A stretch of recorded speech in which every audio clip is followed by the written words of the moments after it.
North wall पे आप अपने स्पाउस के साथ अपनी फोटो लगाओगे तो आपका रिलेशनशिप अच्छा होगा। मेरा किचन बिल्कुल परफेक्ट है मैम, मेरे किचन में कोई प्रॉब्लम नहीं है, कोई प्रॉब्लम नहीं है। और जब आप विजिट करने जाओ तो आपको ब्लैक पत्थर दिख जाएगा। कि जब हम वास्तु देखते हैं तो वास्तु में भी एक बॉडी बैठी हुई है आपके घर में, उसको वास्तु पुरुष बोलते हैं हम लोग। तो वो एग्जिस्ट करते, तो उनका एक प्लेसमेंट है।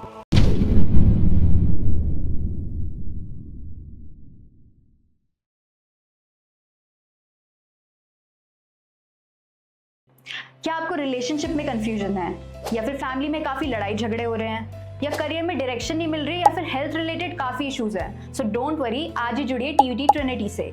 यहाँ पे हम आपको इंट्रोड्यूस करेंगे ऐसे certified astrologers, life coaches, career coaches और काफी प्रोफेशनल से जो आपकी दिक्कतों का सोल्यूशन निकालेंगे।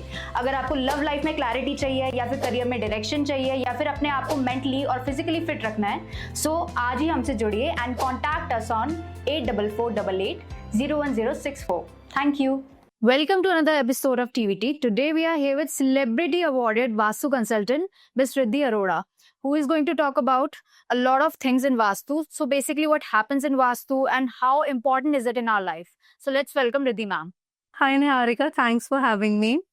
Hi, I'm Riddhi Madan Arora, a professional vastu consultant for the past 5 years और मैंने 300 से ज्यादा लोगों की उनके घरों में, फैक्ट्रीज में और ऑफिसेज में हेल्प करी है कि वास्तु परफेक्ट घर या ऑफिसेज वो अचीव कर पाए थ्रू नॉन डिमोलिशन, सिंपल और बहुत ही लॉजिकल रेमेडीज के through. So Riddhi ma'am, usually what happens कि घर में ऐसा होता है कि कुछ लोग जो है वास्तु को फॉलो करते हैं, बट कुछ लोग होते हैं वो मानते ही नहीं इन चीजों को। सो आप इस पे क्या कह सकते हैं? वास्तु उससे इफेक्ट नहीं करेगा एज लॉन्ग एज जो घर में लोग रह रहे और घर में वास्तु हो चुका है, तो फिर आपको जो वास्तु के बेनिफिट्स है वो ऑब्वियसली मिलेंगे ही मिलेंगे। चाहे 4 है फॉर एग्जांपल लोग आपके घर में, आपके पेरेंट्स हैं और आप हस्बैंड वाइफ एक रहते हैं, उसमें से शायद आपके फादर इन लॉ नहीं प्रेफर करते कि वास्तु जैसी कोई चीज एग्जिस्ट नहीं करती, पर आपने वास्तु करा लिया घर में, तो वास्तु ऑब्वियसली वर्क करेगा, उनके फेवर में भी वर्क करेगा। इसका मतलब ये नहीं है कि वास्तु काम करना बंद कर देता है। बिलीफ सिस्टम ऑब्वियसली एक बहुत स्ट्रॉन्ग चीज है, राइट। और पर एक चीज ये है कि अगर वास्तु हो गया आपके घर में तो ऑब्वियसली उसके डिफरेंसेस सबको घर में फील होंगे, चाहे वो माने या ना माने, उसकी एग्जिस्टिंग आप नहीं चेंज कर सकते। एंड मैम, जो हमारे हाउसेस के लेआउट्स होते हैं तो वो क्या हमारे डिसीजन मेकिंग पावर को भी इन्फ्लुएंस कर सकते हैं? हाँ ऑब्वियसली। फॉर एग्जाम्पल जैसे हम लोग नॉर्थ ईस्ट हमारा बहुत इंपॉर्टेंट एरिया है वास्तु में, तो अगर वहां पे कोई डिस्टर्बेंस आती है तो ऑब्वियसली आपके डिसीजन मेकिंग में इन्फ्लुएंस आता है। साउथ ईस्ट में भी अगर आपको डिस्टर्बेंस है तो भी इन्फ्लुएंस आता है डिसीजन मेकिंग में। तो अगर घर में ये वाली चीजें होती हैं तो हाँ ऑब्वियसली आपके घर में डिसीजन मेकिंग प्रॉब्लम आएगा, चाहे वो आपको छोटा बच्चा ही क्यों ना हो। अगर वो भी उसको भी कोई पर्सनल डिसीजंस लेने होंगे स्टडी से रिलेटेड, या कोई गेम ज्वाइन करना है, कोई एक्टिविटी ज्वाइन करनी है, उसमें भी उस बच्चे को भी प्रॉब्लम आ सकती है। इसका कोई एज ग्रुप नहीं है, ये बूढ़े से बूढ़े, छोटे से छोटे बच्चे को भी इन्फ्लुएंस करता है। तभी बोलते हैं कि वास्तु कंप्लायंट हाउस एक होना जरूरी है, ताकि घर में जितने भी लोग रह रहे हो, चाहे वो न्यूबॉर्न बेबी हो या फिर आपकी बिल्कुल 80-90 ईयर ओल्ड की मदर भी क्यों ना हो, तो सब पे वास्तु इन्फ्लुएंस करता है। उनकी हेल्थ के लिए, मेंटल हेल्थ, फिजिकल, इमोशनल, सारी चीजों के लिए वास्तु बहुत इंपॉर्टेंट है। एंड मैम, ऑडियंस के काफी क्वेश्चंस आते हैं कि जैसे कि ये काफी डिजीजेस होते हैं, क्रोनिक डिजीजेस होते हैं, इलनेस होते हैं, तो वास्तु इसमें भी हेल्प कर सकता है हमारी? ऑब्वियसली हमारे जब मैं एक्सप्लेन करती हूँ लोगों को कि वास्तु है क्या एग्जैक्टली, क्योंकि बहुत सारे लोग क्वेश्चन करते हैं कि वास्तु है क्या, राइट, और वास्तु का बेनिफिट कैसे मिलेगा। मैं आपको ह्यूमन बॉडी की एग्जांपल देती हूँ कि हमारे ह्यूमन बॉडी में हर चीज की परफेक्ट पोजीशन फिक्स है। अगर मैं आपको बोलूं कि आप अपना ब्रेन और हार्ट की पोजीशन चेंज कर दो तो क्या होगा, आपकी बॉडी माल फंक्शन करेगी, इनफैक्ट काम ही नहीं करेगी, आपको नेगेटिव इफेक्ट्स देगी। या छोटे ऑर्गन्स कभी हम रिप्लेस करते एक दूसरे की जगह से तो भी प्रॉब्लम आएगी। वास्तु का भी सिंपल साइंस है कि अगर आप एक घर बना रहे हो तो आपके रूम्स, आपका WCs, आपका किचन एक परफेक्ट जगह पे होना चाहिए, एक एलोकेटेड स्पेस में होना चाहिए, क्योंकि उस एनर्जी की जगह वैसी है। कि अगर बेडरूम है तो बेडरूम में एनर्जीज आपको मालूम है कैसी होती है, कि आपको वहां रिलैक्स करना है, सोना है, और प्लस सेक्सुअल एनर्जी है बेडरूम में होती है, तो वो आपको कौन से डायरेक्शन में मिलेगी। इसलिए हम लोग बेडरूम्स के साथ बहुत पर्टिकुलर होते हैं, किचन के साथ भी बहुत पर्टिकुलर होते हैं। किचन में फायर एनर्जी बहुत है, तो किचन के लिए तभी साउथ ईस्ट बोला जाता है। उसका लॉजिक है, बिना लॉजिक के वास्तु वर्क नहीं करता। तो जब तक आपका बॉडी परफेक्ट कंडीशन में नहीं होगा तब तक आप नहीं काम कर सकते। अगर आपका घर का वास्तु या लेआउट परफेक्ट कंडीशन में नहीं है, क्योंकि अभी अभी भी मैं समझती हूँ कि 100% वास्तु फ्रेंडली घर नहीं बनते, क्योंकि जब से अपार्टमेंट सिस्टम या फ्लैट सिस्टम्स आए हैं बिल्डर्स नहीं बनाते। वो बोलते हैं कि नॉर्थ ईस्ट फेसिंग है, ईस्ट फेसिंग है, उससे कोई लेना देना नहीं होता, कोई कनेक्शन नहीं है उस चीज का। अनलेस अनटिल आपका जो बेसिक एलोकेशंस है बेडरूम्स के, किचन्स के, वो ठीक नहीं है, तब तक आप वास्तु फ्रेंडली घर नहीं बोल सकते। फेसिंग इतनी मैटर नहीं करती जितनी बाकी पोजीशंस मैटर करती हैं। क्योंकि बहुत सारे ऐसे मिसकंसेप्शंस भी हैं कि साउथ फेसिंग घर बुरे हैं या साउथ फेसिंग प्लॉट खराब है। ऐसा कुछ भी नहीं है। साउथ में भी बहुत अच्छी एंट्रेंसेस हैं जो लोगों को बहुत अमीर बना देती हैं। तो ऑब्वियसली हाँ, घर का लेआउट बहुत मैटर करता है। जो नए लोग घर भी लेने जा रहे होते हैं हम उनको भी यही बोलते हैं कि आप ऐसा घर ढूंढो जहाँ पे आपका बेसिक्स वास्तु के क्लियर हो, कि आपका नॉर्थ ईस्ट हल्का हो, वहाँ कोई किचन टॉयलेट ना हो, आपका ईस्ट में बेडरूम वर्क करता है, साउथ ईस्ट या साउथ जोन में आप किचन ढूंढो कि वहाँ पे किचन हो, बाकी जोन से बेडरूम्स, डाइनिंग एरिया काम कर जाते हैं। टॉयलेट पोजीशंस के लिए भी सिर्फ 2 जगह मना करते हैं हम लोग कि नॉर्थ ईस्ट में ना हो और साउथ ईस्ट में ना हो, क्योंकि ये दोनों जगह एक्चुअली काफी आपको मेंटल इश्यूज और फाइनेंशियल स्ट्रेस बहुत देती हैं। तो ये दोनों जगह अवॉइड करके आप ये वाला लेआउट का घर ढूंढो और फिर उसके बाद वास्तु करवाओ उसका प्रॉपरली, ताकि आपको उसके बेनिफिट्स प्रॉपरली मिलना स्टार्ट हो। कि मैंने एक वास्तु फ्रेंडली घर ले लिया, बट उसमें इतने सारे डिफरेंट एलिमेंट्स, उसको एक्टिवेट कैसे करना है, इतने सारे डीटीज हैं उनको एक्टिवेट कैसे करना है, ताकि मेरे को जब मैं रह रही हूँ जहाँ पे उसका 100% वास्तु का फायदा मिले। क्योंकि वास्तु का फायदा मुझे हर चीज में मिल सकता है। बी एट मैं जॉब ढूंढ रही हूँ उसमें, मेरा कोई बिजनेस हो उसमें, मैं कोई वर्क फ्रॉम होम वाला काम कर रही हूँ, या मेरा खुद घर से बैठ के कुछ काम चल रहा है, हर चीज में वास्तु आपको इफेक्ट करता है। तो वो होना, वास्तु फ्रेंडली घर होना या लेआउट होना तो वेरी इंपॉर्टेंट। अगर वो नहीं ढूंढ सकते तो फिर आपको मैं तो ये बोलूँगी घर शिफ्ट करो। अगर शिफ्टिंग वाला फेज में भी नहीं आपको ये आता है तो फिर हम लोग रेमेडीज करते हैं वहाँ पे कि रेमेडीज से हम चीजें रिजॉल्व करें। पर कुछ चीजों की रेमेडीज होती हैं, कुछ की हम नहीं कर सकते, क्योंकि वहां पे रिस्ट्रिक्शंस आ जाती है कि ठीक है ये चीज अलग करनी जरूरी ही है। वो जैसे हो जाता है नॉर्थ ईस्ट का किचन एंड टॉयलेट जी, उसकी हम रेमेडीज नहीं करते उसमें, क्योंकि पता है कि वहां पे अगर किचन या टॉयलेट है तो आपका लाइफ लॉन्ग जितने भी टाइम आप रह रहे हो वो नुकसान ही देगा। रेमेडी से वो चीज कम भी नहीं हो सकती, और जब तक वो है वहां पे एग्जिस्ट कर रहा है वो बढ़ेगी ही चीज आपके लिए। तो वहां पे एडवाइजेबल तब हो जाते हैं कि आप उसको यहाँ से अलग कर दो, जो डिमोलिशन में आ जाता है इसमें, कि आप इसको अलग कर दो या बंद कर दो फॉर एवर के लिए, क्या चीज आप यूज ही नहीं कर रहे। फॉर एग्जाम्पल किचन या टॉयलेट, WC बेसिकली होगा कि बंद करा दो आप फॉर एवर। किचन में आप स्टोव की जगह चेंज करा दो, तो आपको जो नुकसान हो रहा है वो वहां से कम होना स्टार्ट हो जाए। And ma'am I have also heard कि ये जो इमेजेस होती है, आर्ट वर्क होता है बेसिकली हमारे घर पे जो हम डिस्प्ले करते हैं, तो ऐसा भी होता है कि हमारी जो रिलेशनशिप है इसमें इमोशनल ब्लॉकेजेस आ सकती हैं। हाँ, ऐसा भी होता है। हाँ, कि आपने गलत जगह पे अपने फैमिली पिक्चर्स लगानी स्टार्ट करी, अपने बच्चों के साथ अपनी पेंटिंग्स लगानी स्टार्ट करी, तो हाँ ऑब्वियसली आपके रिलेशनशिप प्रॉब्लम्स आएंगी। एक वास्तु में ऐसी डायरेक्शन है जहाँ पे बहुत कॉमनली लोग साउथ वेस्ट है, साउथ ऑफ साउथ वेस्ट, तो वहां पे लोग अपनी बहुत पिक्चर्स लगाते हैं। बहुत सारे घरों में मैंने नोटिस करा है, इवन शॉप्स में जाओ, फैक्ट्रीज में जाओ, वहां पे भी लोग कई बार जिन बिजनेस रिलेशनशिप्स के साथ जिनके होते हैं उनकी फोटोज भी लगाते हैं, और वहां पे उनके रिलेशनशिप्स हमेशा खराब ही मिलेंगे आपको। साउथ वॉल आपको अवॉइड ही करनी चाहिए, क्योंकि वहां पे उसका जो एनर्जी है वो अच्छी नहीं है कि आपके रिलेशनशिप्स मेंट कर पाए या उसको बढ़ा पाए। उसके लिए आपको नॉर्थ की ईस्ट वॉल ही प्रेफर करनी चाहिए, और स्पेसिफिकली जोन्स कि इस जोन में मुझे लगाना है, इस जोन में नहीं लगाना। जैसे साउथ का जोन जो पूरा हो गया वहां पे आपको कोई पिक्चर्स नहीं लगानी चाहिए अपनी फैमिली के साथ। साउथ वेस्ट एक स्पेसिफिक जोन है, जैसे फॉर एग्जांपल ये जो आपका रूम है ये साउथ वेस्ट के जोन में आ रहा है और ये इसकी नॉर्थ वॉल है, तो मैं आपको ये बोलूंगी कि इस साउथ वेस्ट के जोन में नॉर्थ वॉल पे आप अपने स्पाउस के साथ अपनी फोटो लगाओगे तो आपका रिलेशनशिप अच्छा होगा। वास्तु ऐसे वर्क करता है। अब कुछ लोग को क्या समझ आता है कि साउथ वेस्ट जोन है या साउथ वेस्ट है, तो फॉर एग्जांपल ये साउथ वेस्ट जोन पड़ा है, जब हम सेंटर से चेक करते हैं घर के तो एग्जैक्टली यहाँ पिक्चर लगा देंगे, तो वो नहीं करना है। उस जोन में भी हमें स्पेसिफिक वॉल देखनी है, डायरेक्शन देख के हमें पिक्चर्स लगानी चाहिए। इनफैक्ट कुछ लोग आर्ट वर्क्स लगाते हैं जिनको बहुत पसंद होता है, एब्स्ट्रैक्ट स्पेशली। एब्स्ट्रैक्ट में मल्टीपल कलर्स यूज हो रहे हैं और हर इंसान को देख के एक डिफरेंट इमोशन फील होता है कि फॉर एग्जाम्पल मैं एक आर्टवर्क देख रही हूँ और अब आप एक आर्टवर्क देख रहे हो, तो हम दोनों के दिमाग में डिफरेंट इमोशन होता है कि क्या निकल रहा है उससे। तो वो भी हमें सोच समझ के लगानी चाहिए।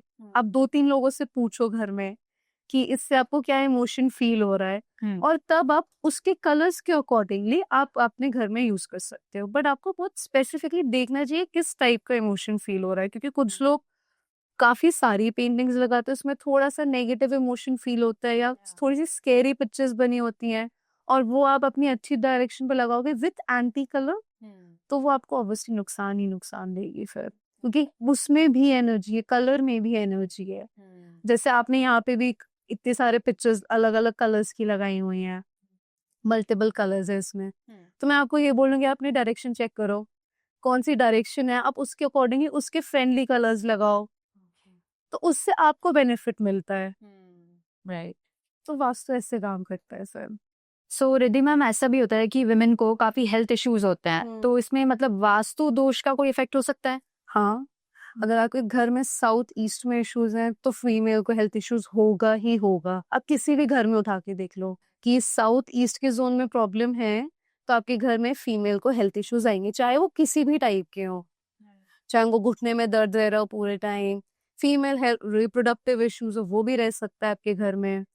उस जोन का रिलेशन फीमेल के साथ ही है घर की। अगर वो जोन एक्सटेंडेड है, मतलब वहाँ पे जोन बढ़ा हुआ है आपके घर से कि वहाँ पे एक्सटेंशन है, तो आपके घर में लड़ाइयाँ झगड़े ज्यादा होते हैं फीमेल्स के साथ, स्पेशली घर की फीमेल्स स्लाइटली डोमिनेंट हो जाती हैं कि घर में कुछ लोगों के घर में आप जाके देखते हो कि इनकी ही चलती है, बॉस लेडी है। तो वो भी साउथ ईस्ट की वजह से होता है। और भी डायरेक्शन है जहाँ पे केटर करता है वुमेन को भी, वुमेन फर्टिलिटी को भी, कि अगर वहाँ पे प्रॉब्लम है, फॉर एग्जाम्पल एक स्पेसिफिक पदा में प्रॉब्लम है, तो वहाँ पे फर्टिलिटी इश्यूज भी आते हैं। जो आजकल पीसीओडी पीसीओएस का प्रॉब्लम भी है, वो भी इवन वास्तु से काफी सॉल्वेबल है, मतलब आपको वो हेल्प कर सकता है कम करने में इफेक्ट। ऑब्वियसली मैं ये नहीं बोलूंगी कि आप डॉक्टर्स की दवाइयां लेना बंद कर दो, ऐसा कुछ कर दो, नहीं, वो लो, पर साथ में ना घर का वास्तु भी चेक करो। और आप जब नोटिस करोगे तो बहुत सारे घरों में स्पेसिफिक प्रॉब्लम साउथ ईस्ट के साथ निकलती है, और उन घरों में फीमेल को कुछ ना कुछ कांस्टेंट हेल्थ इश्यूज चल ही रहे होते हैं। क्योंकि आपने बहुत सारे घर में मदर्स को या दादीज को आपने सुना होगा कि हमारा कुछ ना कुछ लगा ही रहता है आए दिन, कि आज यहाँ पे दर्द है, आज ये दिक्कत हो रही है, आज वो दिक्कत हो रही है, वो साउथ ईस्ट का ही इशू है। मे बी वहाँ पे आपने कोई एंटी एलिमेंट रखा हो, या फिर वहाँ पे कोई एक्सटेंशन हो, वो हैवी कर रखा हो आपने ज्यादा, जो बेसिक वास्तु का फॉलोइंग है उसके अकॉर्डिंगली, या वहाँ पे कोई ना कोई ब्लॉकेज आपने क्रिएट कर रखे, जैसे टॉयलेट सेप्टिक टैंक हो गए, वो वहाँ पे होगा, तो हाँ आपके घर में फीमेल को बहुत प्रॉब्लम आती है। प्लस आपकी वो कैश लिक्विडिटी, जो आपका डे टू डे कैश है, वो हैम्पर करता है, कि आपका घर में जो कैश फ्लो आपको चाहिए होता है कि मुझे डेली खर्चा जो चाहिए, वो साउथ ईस्ट अगर वहां पे प्रॉब्लम होगी तो हाँ वो भी दिक्कत करता है साथ में आपको। सो मैम, वास्तु में लोग मिरर को लेके एक ही सोचते हैं कि इससे वास्तु दोष हो सकता है बहुत बड़ा, ऐसा क्यों? क्योंकि मिरर को पुराने टाइम में एज अ पोर्टल यूज करा जाता था, जो अभी भी लोग करते हैं, विचक्राफ्ट वगैरह में चीजें एग्जिस्ट करती हैं ये वाली। बट फिर उसका एक सिंपल लॉजिक था, जैसे बेडरूम में जब हम मिरर्स की बात करते हैं तो सब ये एक चीज बोलते हैं कि बेड के सामने मिरर नहीं होना चाहिए, और उसका बहुत बड़ा मिथ बना के रखा हुआ है कि बिल्कुल बेड के सामने नहीं होना चाहिए, नहीं होना चाहिए। उसका एक्चुअली बहुत ही सिंपल लॉजिक है कि आपके बेड के सामने अगर मिरर है, फॉर एग्जाम्पल आप रात को उठे, मिडल ऑफ द नाइट पूरे रूम में अंधेरा है और आपने अपनी ही रिफ्लेक्शन देखी, तो कई बार इंसान अपनी ही रिफ्लेक्शन देख के डर जाता है यार। बहुत नॉर्मल सी बात है कि आपके बाल बिखरे हुए हैं, कपड़े टेढ़े मेढ़े हैं, तो आप कई बार अपनी रिफ्लेक्शन देख के डर जाते हो, या कितनी बार आसपास का रिफ्लेक्शन देख के आप डर जाते हो कि ये क्या हो रहा है, लाइट क्यों पड़ रही है, या ऐसा क्यों दिख रहा है। तो बेसिकली उसको बचाने के चक्कर में हम लोग मना करते हैं कि आप अपने बेड के सामने मिरर मत लगाओ, बेड के साइड्स में ओके है, एज लॉन्ग एज आपके पास अच्छी वॉल है, ईस्ट वॉल है तो वहां पे लगा लो। अवॉइड हमें सिर्फ 2 वॉल करनी है वास्तु में, साउथ और वेस्ट, क्योंकि बेसिकली जब हम मिरर को देखते हैं तो मिरर हमें एक्सटेंशन दिखाता है, बढ़ाता है एक रूम को, कि अगर मैं आपकी इस वॉल पे मिरर लगा दूं तो जब मैं इस रूम में एंटर करूंगी तो मुझे लगेगा कि वॉल कितनी बड़ी है, ह्यूमंगस दिखती है फिर ये जगह। तो तभी हम बोलते हैं कि आपके पास दो डायरेक्शंस हैं, नॉर्थ और ईस्ट। इन जगह पे और इन वॉल्स पे अगर आप मिरर्स लगाते हो तो हाँ आपको फायदा ही मिलेगा, क्योंकि वहां के एक्सटेंशंस हमारे लिए एक्चुअली अच्छे हैं। साउथ और वेस्ट के एक्सटेंशंस हमें नहीं करने चाहिए, तभी हम लोग मना करते हैं कि साउथ वॉल पे या वेस्ट वॉल पे आप मिरर्स मत लगाओ, ताकि हम वो जगह एक्सपैंड ना करें। एक्सपैंड जो हमें करनी नॉर्थ और ईस्ट, वहां पे लगाने से हमें फायदा है। और बहुत सिंपल लॉजिक है इसका, बहुत बड़ा, किसी भी वास्तु वाले को पूछ लो, पंडित को पूछ लो, तो ऐसे डरा देते कि नहीं आपके बेडरूम में मिरर नहीं होना चाहिए। ऐसे सेम चीज टीवी की भी लिए हुई है। ये बेड के सामने सबके बेडरूम्स में टीवी है आजकल, जब आप टीवी बंद करते हो तो इवन टीवी का भी रिफ्लेक्शन आता है, तो वो भी मिरर की तरह। बहुत सारे वास्तु वाले बोलते कि नहीं टीवी नहीं होना चाहिए बेडरूम में। आई एग्री, टीवी नहीं होना चाहिए। वो बेसिकली ये कि आपकी जो ईएमएफ रेडिएशंस है वो आपके बेडरूम में नहीं होनी चाहिए, उसको रिड्यूस करने के लिए। तो उससे आपकी नींद हैम्पर होती है। अगर आप टीवी चालू है और आप सोने से पहले 10-15 मिनट्स पहले भी बंद करो तो ईएमएफ रेडिएशन बहुत हाई है आपके रूम में, तो नींद आने में आपको टाइम लग जाता है। पर उन लोग ने उसका ये लॉजिक बनाया कि वो मिरर बन जाता है तो आपके बेड के सामने नहीं होना चाहिए, और उसका बेसिक यही लॉजिक है, आप रात को कुछ देखते हो, कोई रिफ्लेक्शन पड़ती है तो आप डर ना जाओ, तो वो है। तो टीवी लगाने में भी प्रॉब्लम नहीं है। मिरर मना करते हैं कि सिर्फ आप डरो ना, बाकी मिरर से एज सच कोई वास्तु दोष नहीं है, एज लॉन्ग एज वो साउथ या वेस्ट वॉल पे ना हो। एंड मैम ये जो लोग होते हैं जो वर्क फ्रॉम होम करते हैं बेसिकली, तो उनके लिए सेटअप कैसा होना चाहिए वास्तु के अकॉर्डिंग? वास्तु में दो डायरेक्शंस बहुत अच्छी हैं वर्क फ्रॉम होम सेटअप के लिए, नॉर्थ और ईस्ट। अब उसमें भी हम लोगों ने, मैंने जब मैं तक काम कर चुकी तो मुझे एक आइडिया लग गया कि कौन सी फील्ड किस टाइप के लोगों के लिए है। जो ज्यादा जिनकी पढ़ाई से रिलेटेड है, बिजनेस माइंडेड है, जहाँ पे आपको फोकस बहुत इंपॉर्टेंट है, प्रिसिशन बहुत इंपॉर्टेंट है, उनके लिए नॉर्थ डायरेक्शन बहुत अच्छी है कि आप या तो उस डायरेक्शन में बैठ के पढ़ो। फॉर एग्जाम्पल ये स्टूडियो आपका नॉर्थ जोन में आ रहा है, तो आप यहाँ बैठ के पढ़ाई करो या काम करो या पढ़ाई करो जिसमें आपको प्रिसिशन चाहिए, आपको फोकस बहुत चाहिए। जो लोग एमबीबीएस के लिए प्रेप कर रहे हैं, आईआईटी के लिए प्रेप कर रहे हैं, उनको ये बोलते हैं आप नॉर्थ जोन में पढ़ो। अगर नॉर्थ जोन नहीं मिल रहा है तो साउथ जोन में जाओ, वहां पे बैठो और नॉर्थ की तरफ फेस करके आप पढ़ाई स्टार्ट करो। तो उनका वहाँ फोकस बढ़ेगा, उनका प्रिसिशन बढ़ने लग जाता है। उनके लिए वो जो जोन बहुत अच्छा जोन है। फिर आ जाता है ईस्ट जोन। ईस्ट उन लोगों के लिए जिनका क्रिएटिव काम है, जैसे मेरा काम था इंटीरियर्स का, तो इंटीरियर्स में मुझे क्रिएटिव आइडियाज ज्यादा चाहिए, मेरे को माइंडसेट मेरा और खुलना चाहिए, मेरे को आइडियाज बहुत फ्रीक्वेंटली आने चाहिए।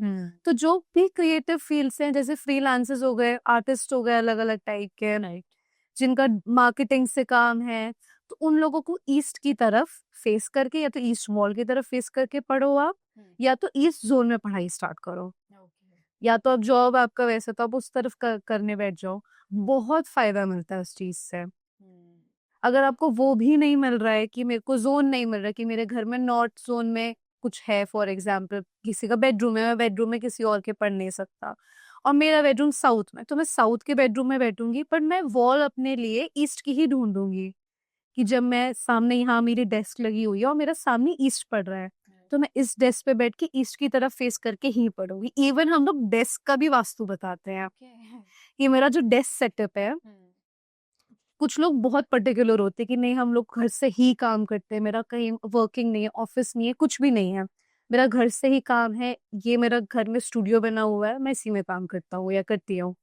तो उसमें भी हम लोग वास्तु बताते हैं बेसिक। अब डेस्क का कि फॉर एग्जांपल आपका एक टेबल है, टेबल में सेंटर में आप बैठे हुए हो, परफेक्ट है, वहां पे आप अपना काम कर रहे हो, उसका जो नॉर्थ और ईस्ट जोन है वहां पे आप व्हाइट कलर के, ब्लू कलर के क्रिस्टल्स रखना स्टार्ट कर दो। छोटा मनी प्लांट रखो या बैम्बूज रखो वहां पे, वो बहुत फायदा देता है। जो आपका साउथ वाला जोन है वहां पे आप हैवी फाइलिंग रखना स्टार्ट करो अपनी, वो वाले जो आपको मूवमेंट ना करानी हो, जिनको आपको देना लेना ना हो किसी से, आप वो वहां पे रखो। जो आपका डेस्क का नॉर्थ वेस्ट आ जाता है वहां पे आप ऐसी चीजें रखो जिनको आपको जल्दी निकालना हो। फॉर एग्जाम्पल आपका प्रोडक्ट है, मैं घर से बैठ के कोई प्रोडक्ट बनाती हूँ, मैं अपने डेस्क पे बैठ के अपने प्रोडक्ट के सैंपल्स रखे हुए हैं या मैंने अपने प्रोडक्ट की फाइलिंग रखी हुई है, तो वो मैं सबको बोलूंगी कि नॉर्थ वेस्ट में रखो अपनी डेस्क के। अब वो कैसे चेक करोगे कि आपका डेस्क है आपने अपना कंपास खोला, अपने डेस्क पे रखा, तो आपको एक बेसिक डायरेक्शन पता चल जाएगी डेस्क की भी, कि मेरा यहाँ पे नॉर्थ पड़ रहा है, यहाँ पे मेरा ईस्ट पड़ रहा है, यहाँ पे मेरा साउथ पड़ रहा है, ऐसे करके आपको एक डायरेक्शन पता चल गई। आप उसके अकॉर्डिंगली वहाँ चीजें रखना स्टार्ट करो तो आपको फायदा मिलना शुरू हो जाएगा। कलर्स भी आप इनफैक्ट वैसे रख सकते हो, शार्पर ऑब्जेक्ट्स हैं तो आप साउथ में रखो, पेंसिल नीचे करके रखो। कुछ लोगों को ये भी चीज नहीं पता होगी कि जब आप पेंसिल या पेन्स रखते हो तो आपको ऊपर करके नहीं रखने चाहिए, जहाँ पे उसकी जो पॉइंट है या टिप्स होती हैं वो नीचे करके रखो। जिन लोग के ऑफिस में लड़ाई झगड़े ज्यादा होते हैं, कि कुछ लोग बोलते हैं कि मेरी ऑफिस वालों से नहीं बनती, मेरे कलीग से मेरे लड़ाई झगड़े हो जाते हैं बहुत जल्दी फ्रीक्वेंटली, पेन नीचे करके रखना स्टार्ट करो, उससे चीजें रिजॉल्व हो जाती हैं। तो छोटी छोटी चीजें हैं जो बेसिक पहले से भी थी, एक्चुअली एग्जिस्ट करती थी, पर हम लोगों ने ये मॉडर्नाइजेशन के चक्कर में हम सब भूल गए कि हमारे पास ऑलरेडी हमें सब कुछ ये सारी चीजें मिल रखी हैं, और जब हम भूल गए तो हमें उनका फर्क भी नहीं पता। और अब लोगों के दिमाग में ये आ गया है कि अगर कोई वास्तु के बारे में बता रहा है, कोई एस्ट्रोलॉजी के बारे में बता रहा है, तो वो पैसे कमा रहा है या तो हम लोग को डरा रहा है। पर ऐसा नहीं, वो बेसिक सिंपल चीजें बता रहा है कि आपकी लाइफ कैसे बेटर हो सकती है। इवन वास्तु में भी सारे प्लैनेट्स काम करते हैं, सारे प्लैनेट्स एग्जिस्ट करते हैं। जिनके घर के वास्तु बैलेंस्ड है उनकी एस्ट्रोलॉजी भी बहुत अच्छी हो जाती है कि आपकी कुंडली बहुत स्ट्रांग है। एंड मैम जिन्हें फाइनेंशियल प्रॉब्लम्स होती है काफी, तो उसमें भी वास्तु दोष रीजन हो सकता है। हाँ, एक तो एस्ट्रोलॉजी है ही, वो भी एक पार्ट होता है, पर आप अपनी एस्ट्रोलॉजी बैलेंस भी कर सकते हो थ्रू वास्तु। वो दोनों पैरेलली साथ में काम करती हैं, वास्तु एंड एस्ट्रोलॉजी। उसका भी एग्जांपल बताती हूँ आपको। फॉर एग्जांपल, आप बारिश में भीग रहे हो, आपके पास कोई अम्ब्रेला नहीं, कुछ भी नहीं, और आप भीग रहे हो, तो आप लिटरली पानी पड़ रहा है आपके ऊपर, क्योंकि आप फॉर एग्जांपल बारिश हो गई आपका बुरा टाइम, जो आपको आपकी एस्ट्रोलॉजी दे रही है। वास्तु आपके लिए हो गया आपका अम्ब्रेला या रेनकोट जो आपने ले रखा है। भले आप पानी में खड़े हुए हो, भीग नहीं रहे हो, पैरों पे भीग रहे हो, तो सिर्फ आपके ऊपर की बॉडी तो बच रही है थ्रू अम्ब्रेला या रेनकोट। वो वास्तु है, वो आपको ऐसे बचाता है कि जहाँ पे आपको बहुत बुरा टाइम आ रहा होगा कि मेरा तो बिजनेस खत्म हो जाएगा या घर में बहुत प्रॉब्लम्स आ जाएंगी, पर आपका घर में वास्तु बैलेंस्ड है तो आपको बहुत सारी चीजों से छुटकारा मिल जाता है, क्योंकि वहां पे भी सारे प्लैनेट्स बैठे हुए हैं, वहां पे भी डायरेक्शंस हैं जो आपको एक्चुअली हेल्प कर रही है ग्रो करने में। अगर वो भी खराब है तो फिर आपके ऊपर आंधी तूफान आ रहा है बेसिकली, और आप खड़े हुए बिना छत के। एंड मैम जो स्लीपिंग डायरेक्शंस होती है कि हमें मतलब किस जो है डायरेक्शन में सोना चाहिए, तो वो कितनी इंपॉर्टेंट है हमारे लिए? वो भी एक्चुअली बहुत इंपॉर्टेंट है। कुछ लोग बोलते हैं बहुत फ्रीक्वेंटली कि हमें बहुत बुरे सपने आते हैं, नींद नहीं आती। कुछ लोग को इंसोम्निया का बहुत प्रॉब्लम है कि हम 2 घंटे सो रहे हैं। और इंसोम्निया में 2 तरीके से कैटेगराइज करते हैं लोग, कि इंसोम्निया एक तरीके का वो हो गया जहाँ पे लोग सो ही नहीं रहे हैं, दिन में 2 घंटे सो रहे हैं या 1 घंटे सो रहे हैं। या तो एक इंसोम्निया वो हो गया जहाँ पे आपका स्लीपिंग पैटर्न ठीक नहीं है, बेसिकली कि मैं 5 बजे सो रही हूँ या सुबह के 6 बजे सो रही हूँ, और फिर उसके बाद मैं ब्लेम करूँ कि मेरे को इंसोम्निया का प्रॉब्लम। वो इंसोम्निया नहीं है, वो स्लीपिंग पैटर्न का प्रॉब्लम है आपके। तो उसको भी ठीक करने के लिए एक्चुअली वास्तु है। आपको साउथ की तरफ जब लोग सर करके सोते हैं तो आपको ज्यादा पीसफुल स्लीप आती है, गहरी नींद उसको बोलते हैं, जो बेबी सोते कि वो सो रहा है तो सो रहा है, वो आती है साउथ की तरफ। तो हम लोग उनको वो प्रेफर करते हैं, जैसे न्यू मदर्स हो गई जिनके रिसेंटली बेबी हुए हैं, वो थकी रहती हैं क्योंकि बॉडी इतनी टायर्ड है। हाउस वाइफ जो एक्चुअली इतना काम करके थकी हुई है, उनके लिए साउथ, कि आप साउथ की तरफ, फॉर एग्जाम्पल ये साउथ वॉल है आपकी, तो आप इस तरफ सर करके सो। ईस्ट भी बहुत अच्छी डायरेक्शन है एक सोने के लिए, क्योंकि वहां पे आपकी बहुत एक्टिव स्लीप होती है। एक्टिव स्लीप मतलब कि जहाँ पे आपको सोते हुए भी आइडियाज आते रहते हैं कॉन्स्टेंटली। ये क्रिएटिव लोगों के लिए वापस वहां बात आ जाती है कि मैं सो रही हूँ तो मैं बोलूंगी मैं ईस्ट की तरफ सर करके सोऊंगी, क्योंकि मुझको सोते टाइम भी अच्छे आइडियाज चाहिए दिमाग में। कुछ ना कुछ, जैसे लोग बोलते हैं ना कि मेरे को सपने में आइडिया आया था और मेरा ब्रेक थ्रू हो गया उसके थ्रू, वो ईस्ट डायरेक्शन बहुत अच्छी है उसके लिए।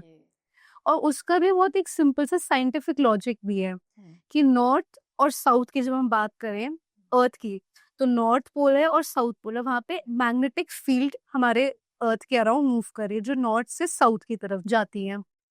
जब लोग नॉर्थ की तरफ सर करते हैं तो हम लोग क्यों मना करते हैं? क्योंकि मैग्नेटिक फील्ड आपकी निकल के साउथ के टुवर्ड्स जा रही है।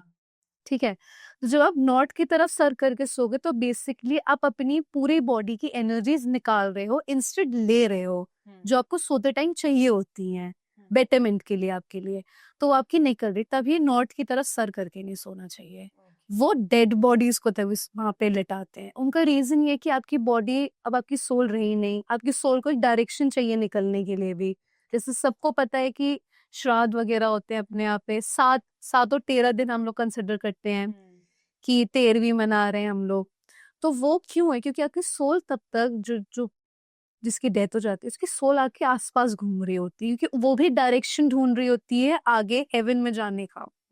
तो जब वो निकलती है तभी हम नॉर्थ की तरफ सर करते हैं, ताकि उनको डायरेक्शन मिले कि ठीक है, दिस इज द पाथ, आप यहाँ से जाओ, ये आपका आगे जाने का डायरेक्शन है।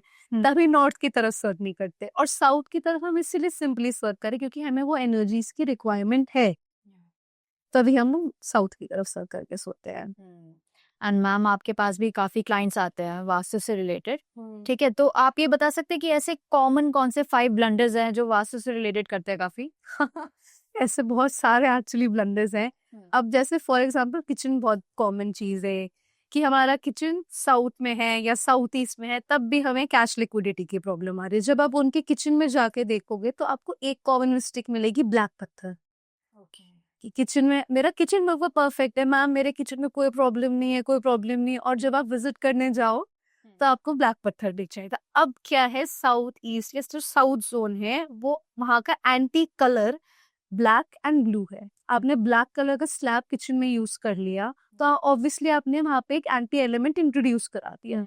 उससे आपको साउथ ईस्ट की सारी प्रॉब्लम्स आनी स्टार्ट हो जाएंगी। फीमेल हेल्थ इश्यूज आएंगे, कैश लिक्विडिटी की प्रॉब्लम आएंगी, घर में लड़ाई झगड़े भर जाते हैं। सॉल्वेबल लड़ाई झगड़े होते हैं कि जैसे आप और मैं आज लड़ लिए पर कल हमारी वापस बनने लग गई, पर लड़ाई झगड़ा तो घर में हो रहा है, एक माहौल खराब बनता है, वो साउथ ईस्ट में है। एक कॉमन ये होता है। फिर लोगों के घर में बालकनीज है आजकल क्योंकि अपार्टमेंट्स वगैरह है, तो आप साउथ जोन में बहुत बालकनीज हैं। लोगों को पता नहीं, उनके घर के साउथ में और वेस्ट में बालकनीज अच्छी बड़ी बड़ी बना के रखे, और बिल्डर बोल रहा है कि हमारा ईस्ट फेसिंग घर है या नॉर्थ फेसिंग घर है, वास्तु फ्रेंडली, लोग ले लेते हैं उस चक्कर में। और जब रियलाइज करते हैं कि आपका साउथ और वेस्ट में आपकी बालकनीज पड़ रही है जहाँ पे आपने खूब सारे प्लांटर्स लगा रखे हैं और पूरा ग्रीनरी भर रखी है, उससे आपका इंस्टेबिलिटी प्रॉब्लम आती है। जो लोगों को घर में स्टेबिलिटी चाहिए होती है वो दिक्कत आती है, रिलेशनशिप्स खराब हो जाते हैं लोगों के घर में। जहाँ पे आप साउथ में आपने ग्रीन रखना स्टार्ट करा, आपके रिलेशनशिप्स, आपकी स्टेबिलिटी टाटा बाय बाय कर देती है। एक वो बहुत कॉमन है। प्लस वॉशिंग मशीन का प्लेसमेंट। अब यूटिलिटी एरिया यूजुअली किचन के पास ही होता है कि सब अपनी वॉशिंग मशीन या तो बाथरूम्स में रख रहे हैं या तो किचन के पास यूटिलिटी एरिया में। अब वॉशिंग मशीन का भी स्पेसिफिक जोन है क्योंकि वो मूवमेंट करती है, उसके अंदर पानी है, तो वो मूवमेंट करे तो हम नॉर्थ वेस्ट में बोलते हैं। अगर नॉर्थ वेस्ट में जो आपके पास नहीं है तो फिर आपके पास एक जोन होता है east south east, that is churning वाला जोन हमारा। तो वहां पे रखोगे तो वहां पे चर्निंग होगी, वहां पे वॉशिंग मशीन रखने से कोई नुकसान नहीं है। पर यही कि लोग कॉमनली साउथ में रखती तो आपको दिक्कत आएगी, नेम फेम की दिक्कत आती है। कुछ लोग बोलते हैं कि हमें बदनामी बहुत होती है कि कोई ना कोई कुछ ना कुछ उल्टा बोल के चला जाता है हमारे लिए, तो वो आपकी वॉशिंग मशीन दिक्कत दे रही है। ईस्ट में आपके बाथरूम वगैरह बन गए, नॉर्थ ईस्ट में वॉशरूम और किचन बहुत कॉमन है। बहुत लोगों के घर मैंने देखा है कि वहाँ पे है ही है, और उन घरों में लोगों को माइग्रेन का दिक्कत है, हेडेक्स का दिक्कत है, स्ट्रेस और एंजाइटी की दिक्कत आ रही है कि हमारे घर में बच्चे या तो बहुत डिप्रेस है, मेरी वाइफ बहुत जल्दी डिप्रेस हो जाती है, प्लस वहाँ पे फाइनेंशियल इश्यूज भी देता है वो। तो ये वाले अगर कॉमन चीजें हैं एक्चुअली कि किचन है अगर नॉर्थ ईस्ट में तो आपको दिक्कत देगा। इवन क्योंकि नॉर्थ ईस्ट का बेसिक लॉजिक ये है कि जब हम वास्तु देखते हैं तो वास्तु में भी एक बॉडी बैठी हुई है आपके घर में, उसको वास्तु पुरुष बोलते हैं हम लोग। तो वो एग्जिस्ट करते, तो उनका एक प्लेसमेंट है कि उनका नॉर्थ ईस्ट में उनका सर रखा हुआ है, उनके साउथ वेस्ट में उनके बिल्कुल पैर है, फोल्डेड करके उनके पैर रहते हैं, उनका ऐसे करके स्ट्रक्चर बना हुआ है। तो जहाँ पे प्रॉब्लम अगर आपके घर में आएगी नॉर्थ ईस्ट में, तो आप बेसिकली उनके सर पे आपकी प्रॉब्लम है तो आपका हेड से रिलेटेड इश्यूज आएगा। इवन उससे कैंसर्स वगैरह भी, ट्यूमर्स वगैरह भी लोगों के घर में हो जाते हैं कि अगर आपके वहां पे नॉर्थ ईस्ट में इशू है तो आपको ये दिक्कतें रहेंगी। और ये बहुत कॉमन है, लोगों को नॉर्थ ईस्ट का पता ही नहीं है। राइट और अब जब से थोड़ी सी अवेयरनेस आई कि ये सब नहीं होना चाहिए, तो उन लोग वहां पे स्टोर रूम बना देते हैं, या तो इतना हैवी कर देते हैं। और हैवी करने का मतलब ये कि यहाँ पे या तो इतने बड़े बड़े कबर्ड्स बना रखे हैं, उसमें जूते चप्पल डाल रखे हैं, काले रंग की कबर्ड्स बना रखी हैं, वो भी आपका एक वास्तु दोष है। वो भी आपको सेम दिक्कतें करता है, और लोगों को ये लगता है कि हमारे घर में कोई प्रॉब्लम नहीं है। ये बहुत कॉमन चीजें हैं। Hi everyone, thank you for watching the podcast. अगर आपके कुछ और क्वेश्चंस हैं जो मैं पॉडकास्ट में कवर नहीं कर पाई, तो प्लीज जो स्क्रीन पे डिटेल्स शेयर करी गई हैं उस पे कांटेक्ट कर सकते हैं। Thank you.